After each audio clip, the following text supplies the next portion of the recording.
ఉపన్యాసాలు వినడానికి రాలా. ఇక్కడ మీ అందరిలో చైతన్యం రావాలి.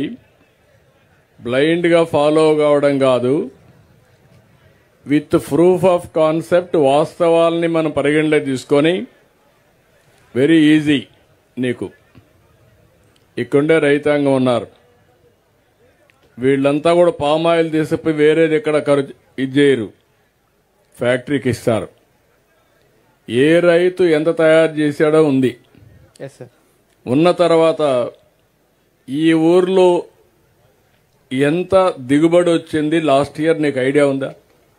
ఉంది సార్. ఎంత వచ్చింది? ఎకరానికి వచ్చి 10 టన్నులు వస్తుంది సార్. మొత్తం ఎంత వచ్చింది?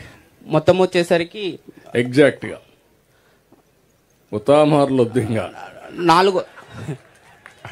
ఇంకా రాబోయే రోజుల్లో అంతా కూడా R&Dకి వెళ్ళాలి. మీరు వాస్తవాలు తీసుకోవాలి. దానిపైన ఎంత వచ్చిందో చూసుకొని ఖర్చు ఎంత చూసుకొని ఖర్చు ఎట్ట తగ్గిస్తారు, ఆదాయాన్ని ఎట్ట పెంచుతావో నువ్వు ప్రయోగం చేయాలి. Okay sir. వాళ్లే సైంటిస్టులు. ఆ సైంటిస్టులు ఉపయోగించి నువ్వు నిమిత్త మాత్రుడుగా అందరినీ కోఆర్డినేట్ చేయాలి. అలాగే సార్. ఆ ఎక్సర్సైజ్ ఇంకా స్టార్ట్ కాల. ఒక ఫీల్ గుడ్ ఫ్యాక్టరీ కింద వరి వేస్తే తక్కువ వస్తుంది కాబట్టి పామాయిల్ బెటర్ కాబట్టి అందరూ పామాయిల్కి వెళ్తున్నాం. కానీ మనం చేయాల్సింది ప్రతి ఒక్క రైతు ఇంకొక పక్క చెప్పు. ఈ 450 ఎకరాలు 455 ఎకరాల 424 ఎకరాలు సార్. 420 ఎకరాల్లో మల్టీ క్రాప్ ఏమేమి ఉంది? మల్టీ క్రాప్ వచ్చేసి సార్ అందులో మనకి కోకో ఉంది సార్. ఎంత ఉంది? కోకో వచ్చేసి 160